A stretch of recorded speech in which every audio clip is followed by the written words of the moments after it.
গাছ থেকে আম পাড়তে গিয়ে দেখি আম বড় হলো কি হলো না, তার মধ্যে এনারা এসে বসে গেছেন আম খাওয়ার জন্য।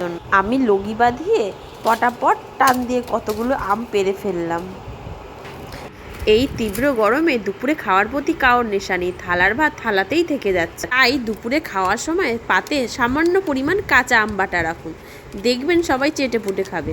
দুখানা কাঁচা আম নিয়েছি, আমগুলো ছুলে নিলাম, ছুলে জল দিয়ে ভালো করে ধুয়ে নিচ্ছি। একটা ছুরি দিয়ে আমের মুখের দিকটা কেটে ফেলে দেব। এবার আমটা কেটে আমের মাঝের যে বীজ, সেই বীজটা বার করে নেব। তারপর আমগুলো স্লাইস করে কেটে নেব। এতে কি হবে, আমগুলো বাটতে আমার সুবিধা হবে। সব আমগুলো এই রকম করেই কেটে নেব। স্লাইস করে কেটে রাখা আমগুলো পুঁটু দিয়ে থেতো করে নেব।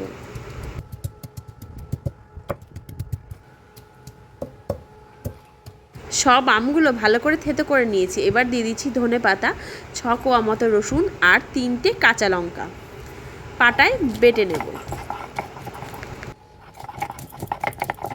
এই কাঁচা আম বাটাটা অবশ্যই বাড়িতে ট্রাই করবেন আর আমাকে কমেন্ট করে জানাবেন কেমন হয়েছে।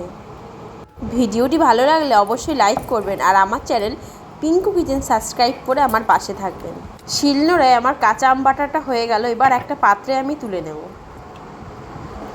সবশেষে যেটা করতে হবে, 1 চামচ লবণ খালি অ্যাড করতে হবে। ব্যাস, আম বাটা রেডি। ভিডিওটিতে অবশ্যই একটা লাইক করবেন আর যারা আমার ভিডিও নতুন দেখছেন তারা অবশ্যই আমার চ্যানেলটি সাবস্ক্রাইব করে নেবেন, পিঙ্কু কিচেন।